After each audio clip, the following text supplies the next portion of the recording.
பூஷணமும் நிறைந்திருக்கு ஆயிரம் தலையாரியா மலையாளத்து மன்னனுக்கு 64 மந்திரியா சைனியம் ஆளாப்படை குதிரைப்படை ராஜகாதிபதிகளோடு அந்த நாட்டை எல்லாம் ஆட்டுவாரா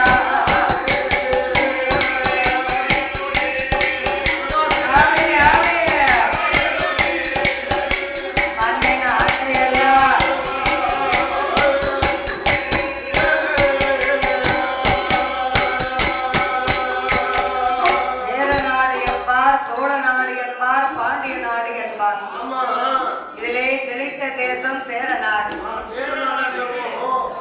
சேரநாடு என்றால் மலையாள சீமை. அந்த திருவனந்தபுரத்தை சேர்ந்த சேரசேம மன்னனும் அவருடைய மனைவி திருத்தேவி அம்மாளும் சேர நாட்டை சிறப்பாக வாழ்ந்து கொண்டிருக்கிறார்கள். 7 கோபுரம், எதிரே ஒரு மண்டபம், சூழரை அக்கணம் சுத்து கட்டும் மாளிகை, அக்கணமாம் கல்கணராம் அடுக்கு மெத்தை மேடைகளாம். கோபுரமும் பொன்னாலே மண்ணடுக்கும் கொடிமரமும் தங்கத்தாள. கொடிமரமே தங்கத்தால இருந்தாங்க. வசதிக்கு கேட்கவையா செய்யணும்.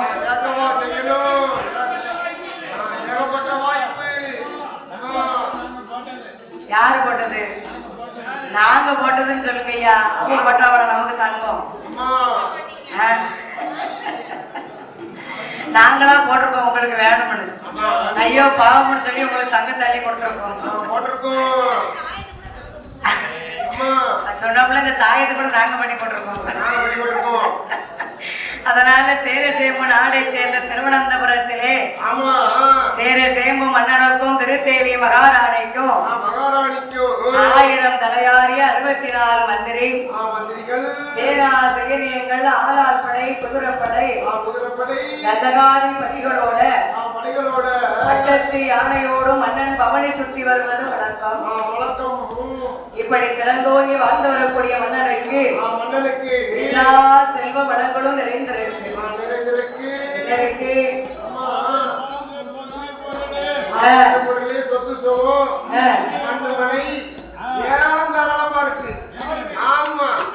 ஏழு குளம் மன்னருக்கு ஏராளமா சொத்து இருக்கு. ஆடருக்கு மாடருக்கு அணிகலங்கள் ரொம்ப இருக்கு. பொண்ணுருக்கு பொருளருக்கு போசோட நிறைந்திருக்கு. எல்லா கதையிலையும் பிள்ளைக்கு போராட்டம். ஆனா மலையாளத்து மன்னனுக்கு வருஷத்துக்கு ஒரு பிள்ளை பிறந்திருக்கு.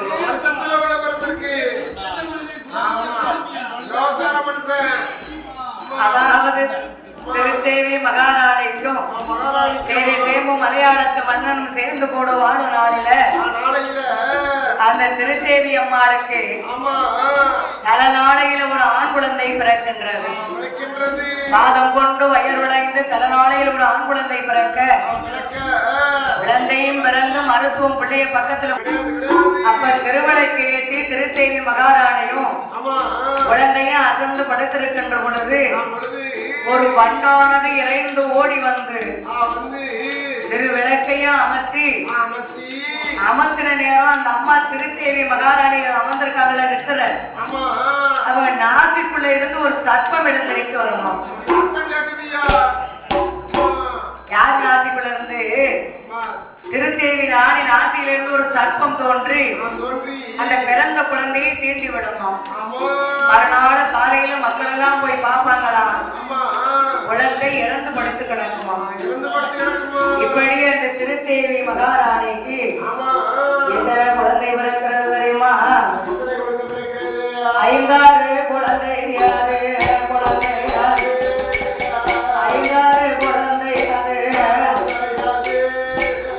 திருத்தேவி ராணிக்கு தான் பிறந்ததெல்லாம் குழந்தை.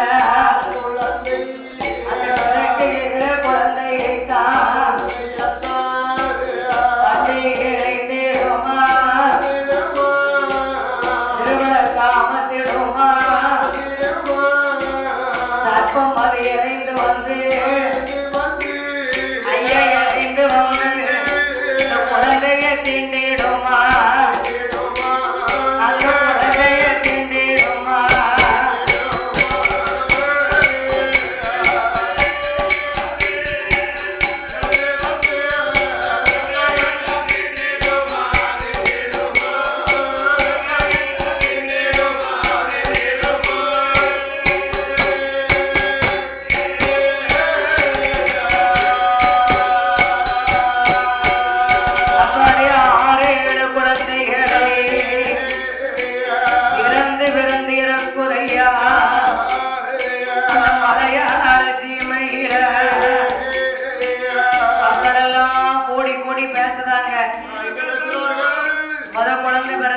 இறந்து போச்சு. ராணிக்கு 2வது பிள்ளையும் இறந்து போச்சு. 3வது பிள்ளையும் இறந்து போச்சு. 4வது குழந்தையும் இறந்து போச்சு. இவ மாசம் மறந்து என்னைய, இவ சுமந்து என்னைய, இவ பெத்து என்னைய,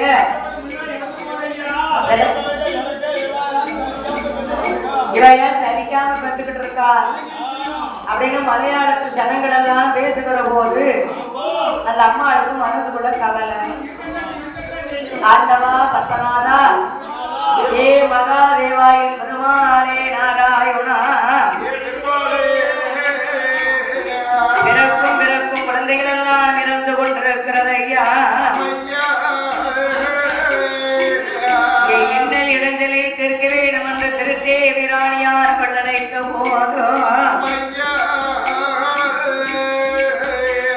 என் பத்மநாத சுவாமியுடைய அருளாலே அவையாவும் கற்பம் முற்றார் அன்று குடி மறந்தார் மாத சூடானா முற்று கூடிதான் மறந்தார் அம்மா முப்போது நகத்துமானா நாடறிய 40 நாள் குடி மறந்தார் ஊரறிய 1 மாதம் 2 மாதம் 60 நாள் நிச்சயமாக குடி மறந்தார் ஐயா 3 மாதம் 90 நாள்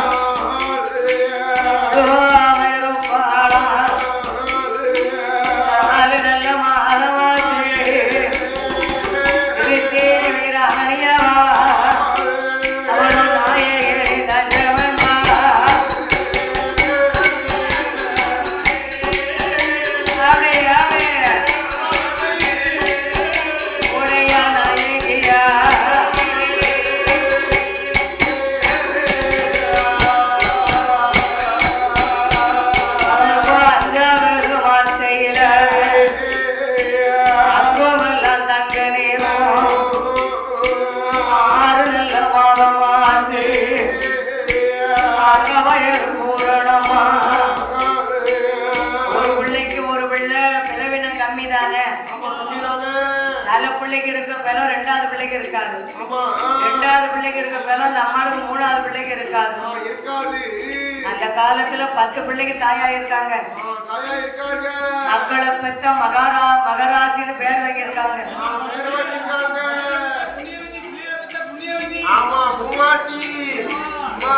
எல்லாம் குறைஞ்சிருச்சுன்னு நாங்க வேண்டாம்னு சொல்லல. உங்களுக்கு உழைச்சு போட ஊழியத்துக்கு திறமை வேணும்ல. ஊதுதிய நீங்க அங்கனே ஊதிக்கிட்டு இருக்க வேண்டியதான். அதனால பாருங்க, இப்படி 7 பிள்ளைக்கு தாயாகும் போது அவளுக்கு 1 பிள்ளைக்கு 1 பிள்ளை பிளவினம் கம்மியாக இருக்கின்றது. அப்ப பிரசவத்துக்கு இப்படி ஆஸ்பத்திரி இருந்துச்சா? மருந்து மாத்திரை கொடுத்தாங்களா?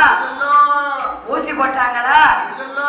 எத்தனை பிள்ளைய பெற்றாலும் வீட்டுலதான் பெற்றெடுக்கணும். அந்தையும் சாயந்தரமும் மருத்துவம் தான் வருவான். கை நாடி பிடிச்சு பார்த்தாலும் கரெக்டா சொல்லுவாளாம்.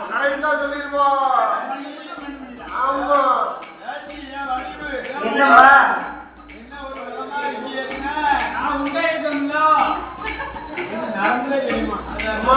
நரம்பு நாடி துடிக்குமா? என் புள்ள நாடி துடிக்குமா? அப்ப கேப்பாடா, ஏன் மருத்துவம் இத்தனை பிள்ளைக்கு எனக்கு கை கொடுத்தவா இந்த பிள்ளைக்கு கை கொடுத்திருந்தாயே. நான் வேண்டாம் வேண்டாமல் இருந்தாலும்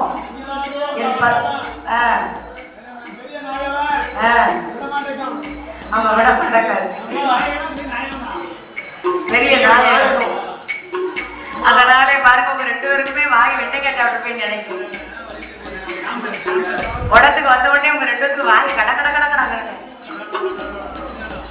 அதனால பாருங்க, மருத்துவமும் அந்தியும் சாந்தனமும் வந்து மங்கைக்கு கைத்துணையாக இருக்கின்றாள். 7 மாத எப்பிழைப்பு அதிகமாக இருந்தா 8வது மாத்தையிலே அவளுக்கு தொட்டு முட்டு சிகரம் 9 மாதமாச்சு. ஓலையாக சுழந்து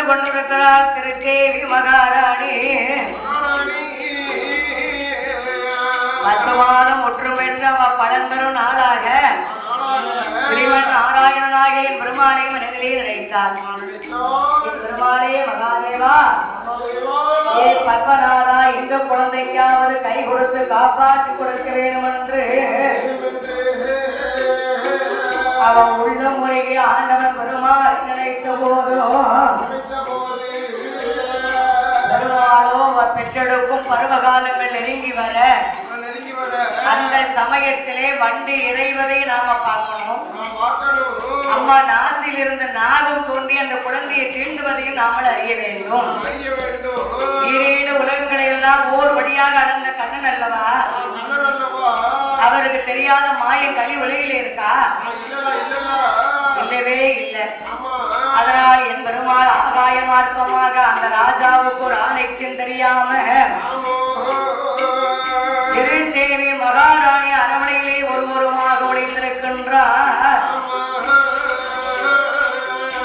அவளுக்கு மாதமோ 10 10 மாதம் ஒற்றுமற்று பலன் வரும் நாளாகி மருத்துவம் துணைவரே எப்படி இருக்கிறார் தெரியுமா? 10 மாதம் முற்றும் பெற்றாள். 10 மாதம் முற்றும் பெற்றார். பலன் பெறும் படுத்தாலும் படுக்க மாட்டார். வாய் போட்டாவா தூங்க மாட்டார்.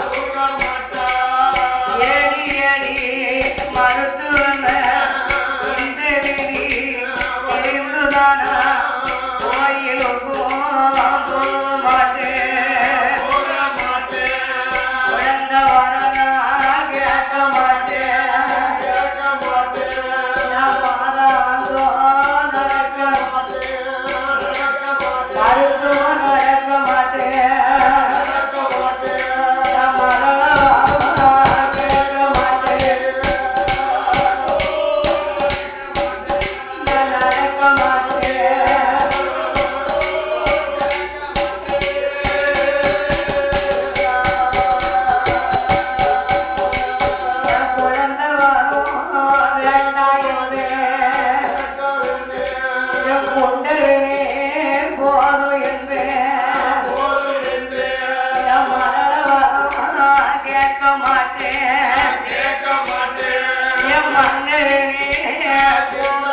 தெரிந்துதானா நான் மாதாந்த நடந்தேன்.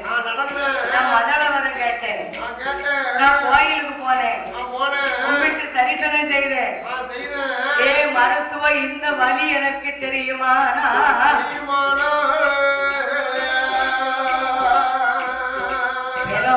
பெலம் கம்மியாயிருச்சு சொன்னாலே வாயில வந்ததெல்லாம் புறம்புவா பொம்பளைய. அந்த காலத்துல எங்க பேத்தியா எங்க பேரை கக்கிட்டு ஈத்த விட்டு போயிட்டாராம். இவன் நிறமாத்த சூழிய வச்சுட்டு இவன் வயல் வலிச்சு வீட்டுல உருண்டுகிட்டு வரமா சொன்னாரா? அவர் சட்டை கிடக்க அவரை காக்கலையே, அவர் சட்டை கிடக்க அவரை காக்கலையாண்டாராம். கொடியில் கிடக்க அவர் சட்டை ஆணியில் தொங்கப்பட்டு போயிருக்காரு. கட்டி ஈத்த விட்டு போயிட்டாரா? இவர் வயல் வலிச்சு நின்று இருக்கா. அப்ப தேடனால புருஷன் சட்டை கிடக்க அவளை காங்கலியா? இந்த வழியில அவனுக்கு என்ன சொல்லணும்னு தெரியல. வாய் உளறி மனம் பதறி பேச ஆரம்பிப்பாங்க. அதே மாதிரி திருத்தேவி மகாராணி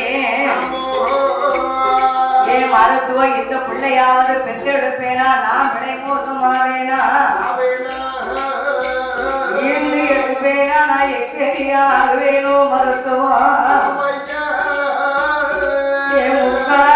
அம்மா எடுத்து போட்டா ஒரு பயிர் போட்டா அம்மா எடுத்து மருத்துவ எடுத்து போட்டா அவனுக்கு நடவுடுத்தி ஒரு பயிர் போட்டா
மருத்துவம் உணவு கொடுதா இப்ப குப்பளருக்கு குளிப்பாட்டி போட்டுட்டு வந்துருவா. விடிய காலம் நம்ம எல்லாரும் சுட்டி விசாரிக்கத்தான் போக போறோம். 6 வருஷமா 6 பிள்ளையும் பிறக்க பிறக்க சர்ப்பம் தீண்டி தீண்டி இறந்து போச்சு. இந்த பிள்ளை இறக்கத்தானே போகுது. அப்படி எல்லாம் மக்கள் எல்லாம் பேசிக் கொண்டிருக்கும் பொழுது காக்கும் பொருட்டாக என் ஸ்ரீமன்னாராயண மூர்த்தி காத்து நிற்கின்றார். அந்த சேர சேமு மன்னன் அரமனையிலே அந்த ராணிக்கே தெரியாம மறைமுகமாக மாயன் பெருமாள் அமர்ந்திருக்கின்றார். அந்த மருத்துவம் அப்படியாமா குழந்தைய கையெழுத்தா ஆறு கோடி கலைவானா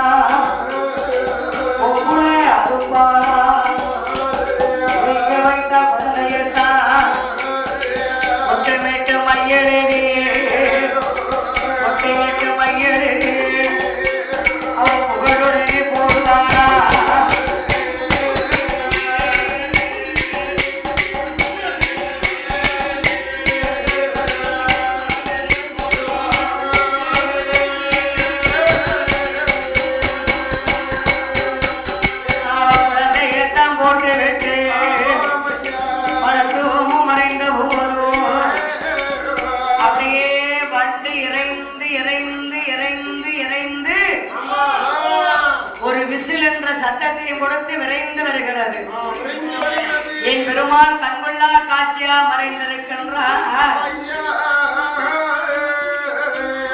விளக்க அமர்த்த வருது திருவிளக்க அமர்த்த வரும்பொழுது என் ஸ்ரீமன் நாராயணமூர்த்தி தன்னுடைய கையிலே வைத்திருந்த மந்திரம் என்னும் மாயா வாளை கொண்டு அந்த வட்டை வெட்டி எரிந்து விட்டு எவ்வளவு விளக்கு அமர்ந்து போச்சுன்னா இருட்டுக்குள்ள ஒண்ணு தெரியாது.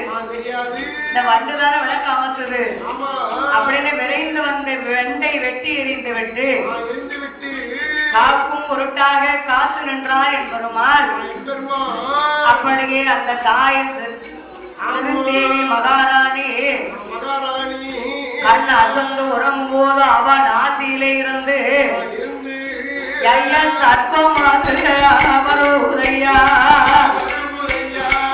அடைகின்ற வேளையில உறவாட பெருமாள் உருகுவாரா ஐயா உருகுவாரா அந்த சர்ப்பம் மாதிரி வெட்டுவாரா அவர் உருகுவாரா.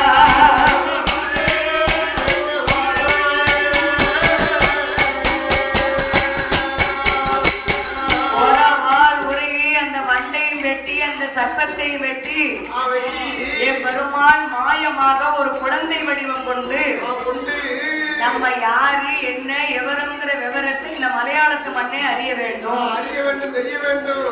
அப்படின்னு ஒரு 5 வயது பிள்ளை போல ஒரு அழகு பிராமண கண்ணை போல மலையாளத்து மண்ணை சேம்பு மன்னன் அரண்மனையிலே அமர்ந்திருக்கின்றார். அப்படி அமர்ந்திருக்கக்கூடிய வேளையிலே மறுநாள் காலையில ராஜாவுக்கும் ராணிக்கும் ஆம்பளை பிள்ளை பிறந்திருக்கு. இந்த பிள்ளையாச்சும் உயிரோடு இருக்கான்னு வாங்கட்டி போய் பார்ப்போம்.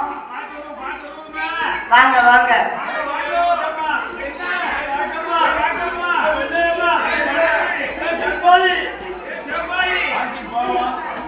வாங்க பிள்ளைய போய் பார்த்து வருவோம் அப்படின்னு எல்லாரும் ஒண்ணு கூடி ஒன்னா திரண்டு பிள்ளைய பார்க்க வாராங்க. கதவுக்கு பின்னாலே என் பெருமாள் 5 வயது பிள்ளையாக அமர்ந்திருக்கின்றார். அந்த குழந்தை உயிர் பெற்று அமர்ந்திருக்கிறது. உள்ள மேலெல்லாம் அந்த சர்ப்பத்தை வெட்டிய அந்த ரத்த கோலம் மேல வடிஞ்சிருக்கு. உடனே மந்திரியும் பிரதானியும் சேனா சைனியங்களும் ஒன்று கூடி சேரசேம மன்னனிடத்திலே போய் சொல்லுகிறார்கள், மன்னா